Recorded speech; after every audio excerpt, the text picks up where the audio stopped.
Road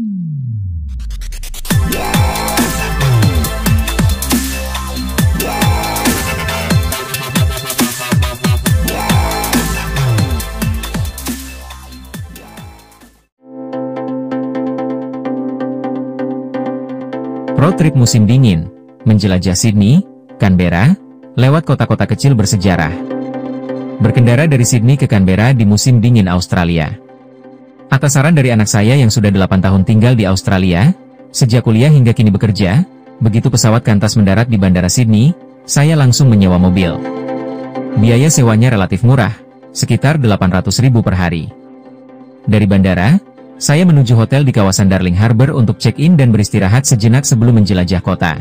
Catatan penting saat menyewa mobil di Sydney, biaya parkir bisa sangat mahal di beberapa lokasi, berkisar antara 35 sampai 50 dolar Australia per jam atau sekitar Rp10.000 per dolar Australia. Jika melewati 3 jam, biasanya akan dihitung sebagai tarif harian.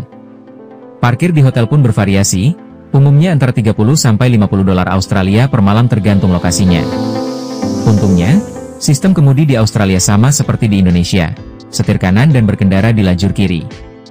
Perjalanan darat kali ini bertujuan ke ibu kota Australia, Canberra, yang berjarak 286 km dari Sydney. Namun, agar perjalanan tidak monoton, kami memutuskan untuk mampir ke beberapa kota kecil sepanjang rute. Dingin menyapa di Blue Mountains. Dari Windsor, perjalanan berlanjut ke Blue Mountains, sejauh 31 km. Bulan Juni adalah waktu yang tepat berkunjung ke sini karena suasananya sejuk, berada di ketinggian 1360 meter dengan suhu sekitar 3 derajat Celcius. Kota ini sangat cocok untuk menginap semalam karena suasananya seperti perpaduan antara Puncak Pas dan Bali. Blue Mountains terkenal di kalangan wisatawan lokal berkat landscape pegunungannya yang menawan, cocok untuk hiking dan camping. Setelah makan siang dengan fish and chips ikan barramundi, kami kembali melanjutkan perjalanan, mampir ke kota bersejarah Berrima. Dalam perjalanan menuju Canberra, sekitar 129 km dari Blue Mountains, kami melihat petunjuk jalan menuju kota Berrima yang dihiasi gambar benteng tua. Kami pun memutuskan untuk keluar dari jalur utama dan mampir. Berrima ternyata benar-benar layak disinggahi.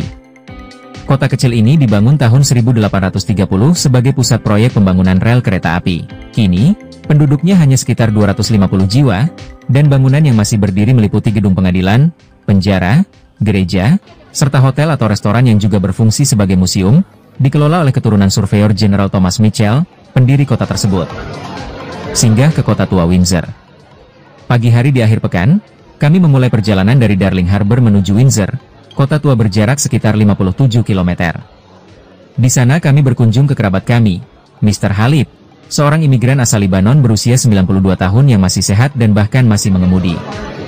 Ia telah tinggal di Windsor sejak 1980 dan sangat mencintai kota kecil ini.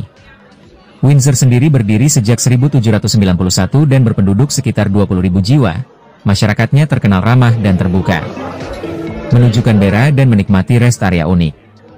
Dari Berrima, kami kembali masuk tol dan melanjutkan perjalanan 162 km menuju Canberra. Di tengah jalan, kami berhenti di rest area.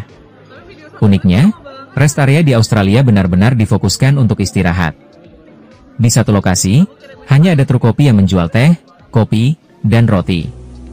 Di tempat lain, hanya tersedia toilet dan lahan parkir, tidak ada SPBU atau restoran besar. Sepanjang perjalanan, kami menyaksikan banyak hewan endemik Australia seperti kanguru, possum, rubah, dan wombat yang tertabrak kendaraan. Pemandangan menyedihkan namun cukup umum di jalan antar kota. Biasanya, bangkai hewan-hewan ini dibersihkan oleh petugas keesokan harinya. Tiba di Canberra, ibu kota tenang yang modern. Kami tiba di Canberra menjelang sore dan sempat mampir ke Kmart untuk belanja kebutuhan harian. Jangan bayangkan Canberra seperti Jakarta. Ibu kota Australia ini sangat tenang, bersih, dan berpenduduk hanya sekitar 500.000 jiwa. Kota ini mulai dibangun tahun 1913 sebagai jalan tengah antara Sydney dan Melbourne yang bersaing untuk menjadi ibu kota. Disinilah pusat pemerintahan Australia, termasuk kantor Perdana Menteri dan Parlemen Nasional. Yang menarik, saat check-in hotel, tidak ada staf yang menyambut. Setelah melakukan pembayaran dengan kartu kredit, kunci kamar keluar otomatis dari mesin. Restoran hotel pun tampak kosong meski lampu dan musik menyala. Saat check-out keesokan harinya, saya cukup memasukkan kunci ke mesin yang sama. Perjalanan pulang dan mampir ke Marulan. Setelah sarapan, kami bersiap kembali ke Sydney yang berjarak 195 km. Di tengah jalan, kami sempat mampir ke kota kecil Marulan yang hanya berpenduduk sekitar 2.000 jiwa dan dibangun tahun 1868. Sayangnya, kota ini hanya memiliki SPBU, tidak ada restoran atau hotel untuk singgah.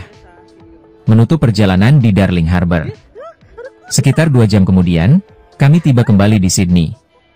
Sebelum mengembalikan mobil, tangki bensin harus diisi penuh seperti saat pengambilan. Setelah parkir di basement hotel, kami menikmati sore di sekitar Darling Harbour. Kawasan ini sangat nyaman untuk berjalan kaki. Dari sini, kami bisa menjangkau berbagai tempat menarik seperti Sydney Opera House, Wildlife Sydney Zoo, Madame Tussauds, naik feri ke Luna Park, atau sekadar menikmati suasana pelabuhan. Salah satu highlightnya adalah berkunjung ke Sydney Seafood Market. Di sana tersedia aneka seafood segar seperti snow crab, sea urchin, dan lainnya. Menariknya, staf restoran Peter S sebagian besar adalah orang Indonesia. Begitu tahu kita dari Indonesia, mereka pun langsung menyapa dan menawarkan dalam bahasa Indonesia.